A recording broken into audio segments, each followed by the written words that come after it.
एक जमाने में भाग्यनगरम नाम का एक बड़ा शहर था। उस शहर में वंशीधर नाम का एक युवक रहता था। वंशीधर एक बड़ी कंपनी में अच्छी नौकरी करता था। वंशीधर के माता पिता गांव में ही रहते थे। वंशीधर शहर की लड़की से शादी करना चाहता था, लेकिन उसके पिता राघवैया की बात को टाले बिना अपनी इच्छा के विरुद्ध उसने गौरी नाम की एक गांव की लड़की से शादी कर ली। गौरी उसको बिल्कुल पसंद नहीं था। नया विवाहित जीवन उनका शुरू हुआ। एक दिन वंशीधर गौरी से पूछा, गौरी चाय लाओ, मुझे अभी काम पर जाने के लिए देरी हो रही है। गौरी, चाय पत्ती खत्म हो गई है, इसलिए दूध लेकर आई हूँ। मेरे गांव में सुबह सुबह में यही सब पीते हैं, सेहत के लिए भी अच्छा है। ये शहर है गौरी, यहाँ सुबह सुबह दूध पीने से दिमाग काम नहीं करता, बिल्कुल काम नहीं करता। तुम्हारी गांव की आदतें मुझ पर मत थोपो। जाओ दुकान से चाय पत्ती खरीद लाओ। दुकान मतलब क्या वे बड़े बड़े कांच के बंगले में क्या? मुझे वहाँ जाने से डर लगता है। वहाँ पे सभी लोग अलग अलग भाषा में बात करते हैं। मैं जो बोलती हूँ उन्हें समझ में नहीं आता है जी। वो लोग भी जो बोलते हैं मुझे भी समझ में नहीं आता है।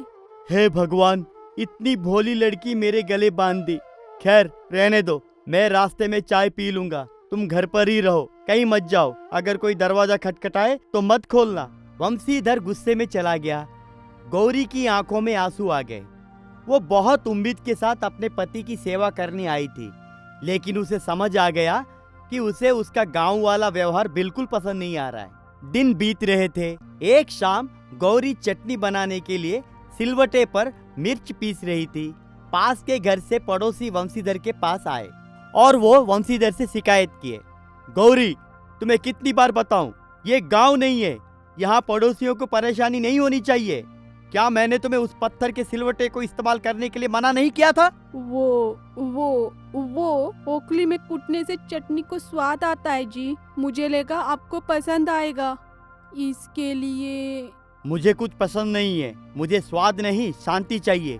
मेरी इज्जत का सवाल है। कल मेरे दोस्त घर आ रहे हैं, कृपया तुम बाहर मत आना, रसोई में ही रहना। वे तुम्हारी भाषा देखकर हंसेंगे और तुम्हारी वेशभूषा देखकर मुझे खिल्ली उड़ाएंगे। ये बात तुम समझ लो। ये बात गौरी के दिल पर तीर जैसी लगी। उसे दुख हुआ कि उनका पति उसे देखकर शर्मिंदा महसूस करता है। अगले दिन शाम को वंशीधर का दोस्त उसके घर पे आया। वो भी वंशीधर की तरह बहुत ही आधुनिक था। तब उसका दोस्त, क्यों रे वंशी, बहुत अच्छा है। और भाभी जी कहाँ है? परिचय नहीं कराएगा? क्यों घर पे छुपा के रखा है? हाँ मतलब वो थोड़ा व्यस्त है, खाना बना रही है, थोड़ी देर में आएगी। हम बात करते हैं ना। कोई बात नहीं, बुलाओ। नई बहू है, देखना तो पड़ेगा ना। शर्मा रही है क्या? गौरी गौरी गौरी बनारसी साड़ी पहनी हुई थी, माथे पर बड़ी बिंदी लगाई थी, आंखों में काजल, पैरों में हल्दी लगाई थी, हाथों में चूड़ियां पहनकर पारंपरिक रूप से बाहर आई। नमस्ते जी, आप लोग ठीक हो ना? धूप में आए हो ना? थोड़ा ठंडा छाछ पियेंगे तो अच्छा लगेगा। मैं छाछ लेकर आऊँ क्या? वे दोस्त एक दूसरे का मुंह देखने लगे। उन्हें शहर में इस तरह ठंडा मट्ठा पियेंगे क्या पूछना अजीब और नया लगा। उनको क्या कहना है कुछ समझ में नहीं आ रहा था। वंशीधर, तुम्हारी पत्नी अभी भी पुराने जमाने में ही रह रही है। आजकल कौन मट्ठा पूछता है? बोला ना यार, वो गांव से आई है, उसे ये सब नहीं पता। तुम अंदर जाओ गौरी, मैं जो कहा वो लेकर आओ, मैं तुम्हें फिर से बुलाऊंगा। गौरी सिर झुकाकर अंदर चली गई। उसे उन दोस्तों का उपहास समझ आ गया, लेकिन अतिथियों का अपमान ना करने के कारण वो चुप रही। वंशीधर ने रात में गौरी पर बहुत गुस्सा किया। उसके दोस्त के सामने उसका इज्जत चला गया, इसलिए वो बहुत गुस्सा किया। मेरे दोस्तों के सामने मुझे नीचा क्यों दिखाया? तुम्हें आधुनिकता कभी नहीं आएगी। शहर में कैसे बात करनी चाहिए, कैसा रहना चाहिए, तुम्हें नहीं पता? मैंने क्या बिगाड़ा है जी? मैंने आदर से तो बात की थी ना। हमारे गांव में कोई धूप में आता है तो छाछ ही देते, लेकिन आप उसे गलत क्यों कह रहे हैं? ऐसा पूछना भी आप यहाँ पे गलत बोल रहे हैं। मुझे समझ में नहीं आ रहा है। मैंने तुम्हें बहुत बार कहा है गौरी, गांव में जो होता है यहाँ नहीं चलता। यहाँ सभी आधुनिकता सीखने वाले हैं। उनके सामने अगर हम गांव की तरह बात करेंगे तो वे हमारी बेइज्जती करेंगे और हमें गांव वाले समझेंगे। अजी सुनिए, किसी का हाल पूछना, अतिथियों का सत्कार करना भी यहाँ पे गलत है। ये कोई गलती है? यहाँ के तरीके सीखने के लिए बोल रहा हूँ, लेकिन ऐसे सवाल मत पूछो, मेरी इज्जत मत निकालो।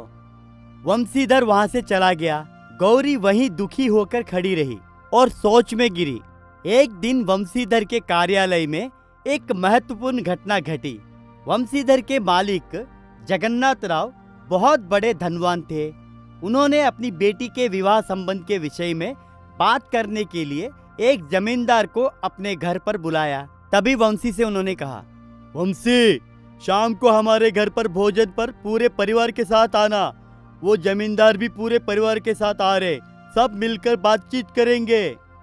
हाँ, वो मेरी पत्नी की तबीयत ठीक नहीं है साहब, अब बुरा मत मानिए, मैं अकेला ही आऊँगा, जरूर आऊँगा। ऐसा क्या? कल ही तो तुम्हारे पिताजी ने मुझे कहा था कि तुम्हारी पत्नी बहुत चतुर है। खैर ठीक है, जैसा तुम चाहो। वंशीधर घर आकर गहरी सोच में डूब गया।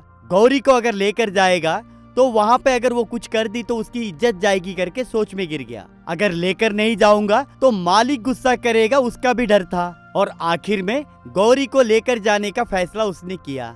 गौरी, आज हम मेरे मालिक के घर जा रहे हैं, वहाँ बड़े बड़े लोग होंगे, कृपया अपना मुंह खोलकर कुछ मत बोलना।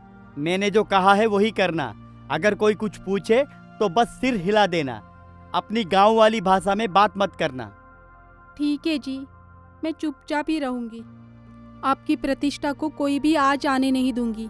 दोनों मिलकर जगन्नाथ राव के घर गए। उनके पहुंचने पर भोजन शुरू हो गया।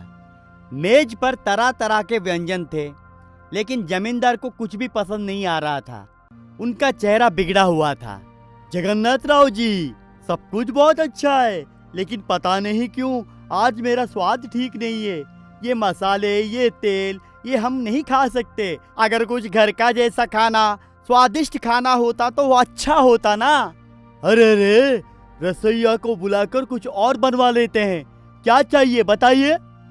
मुझे क्या चाहिए मुझे नहीं पता चल रहा है, कुछ ना कुछ फीका सा है। सभी वहां पे चुप थे। वंशीधर भी समझ नहीं पा रहा था कि क्या करे। तब चुपचाप बैठी गौरी आहिस्ता से मुंह खोला। साहब, क्षमा कीजिए, अगर आप बुरा ना माने तो मैं आपसे एक बात कहूँ। बुरा तो नहीं मानेंगे ना? गौरी, चुप रहो, बेकार में बड़ों की बात में दखल मत दो, मेरी बात मानो। कोई बात नहीं बेटी, बोलो। आप यात्रा करके आए हैं ना, अलग अलग जगहों का पानी पी के तबीयत खराब हो जाती है।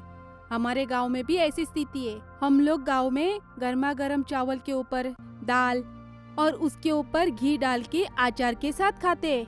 साथ में ही छाछ में अदरक डालकर पीते हैं। ऐसा करने से मुंह का स्वाद ठीक हो जाता है और पेट भी अच्छा लगता है। आपकी अनुमति हो तो रसोई में जाकर मैं कुछ बना कर लेकर आती हूँ। आप अनुमति देंगे क्या? मैं बना दूँ? वंशीधर का दिल धड़कना शुरू हो गया। इतने बड़े जमींदार को दाल और भात, क्या ये उन्हें पसंद आएगा? ये कहाँ मिल गई ये गौटी साली? वैसा बोलकर वो गुस्से में देखने लगा। हो गया, मेरा काम खत्म हो गया। जमींदार को वो दाल भात खाने के लिए बोल रही है। सचमुच बेटी, मुझे जो चाहिए था वही था। जब मुझे पानी की कमी महसूस होती थी तो मेरी माँ भी यही कहती थी। तुम तो मुझे मेरी माँ की याद दिला दी। वो रसोई में जाओ और बना लाओ। ऐसा कहा जमींदार ने। गौरी ने जो कहा था वैसा ही फटाफट करके खाना परोसा। अद्भुत, बहुत ही स्वादिष्ट है।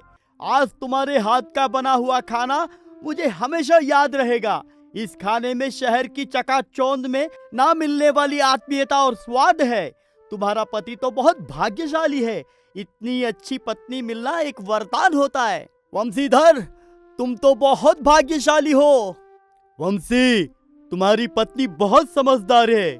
समय की समझ और संस्कार दोनों है उसमें। हमारी इज्जत बच गई। वंशीधर हैरान रह गया। उसने जिस गौरी को गांव की दहेती समझकर छोटा समझता था, उसने आज सबके सामने उसका सिर ऊंचा कर दिया। उसे समझ आया कि सभ्यता का मतलब महंगे कपड़े नहीं, बल्कि सामने वाले की जरूरत को पहचान कर उनका सम्मान करना होता है। क्या हुआ जी? मैंने कुछ गलत किया है क्या? क्या मुझे बड़ों के सामने बोलना नहीं चाहिए था?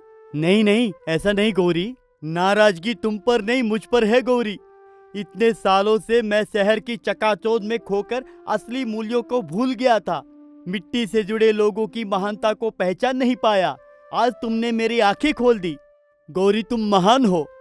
अरे रे, आप ऐसा मत कहिए। आप मेरे लिए भगवान हैं। मुझे शहर के तौर तरीके नहीं आते, लेकिन आपको खुश रखने के अलावा मेरा कोई भी और काम नहीं है। शहरी लोगों का जीना तो आसान है, लेकिन अपनी संस्कृति को बजाय रखना बहुत मुश्किल है गौरी। वो तुम में है। शहर और गांव का फर्क कभी भी मन में नहीं रहना चाहिए।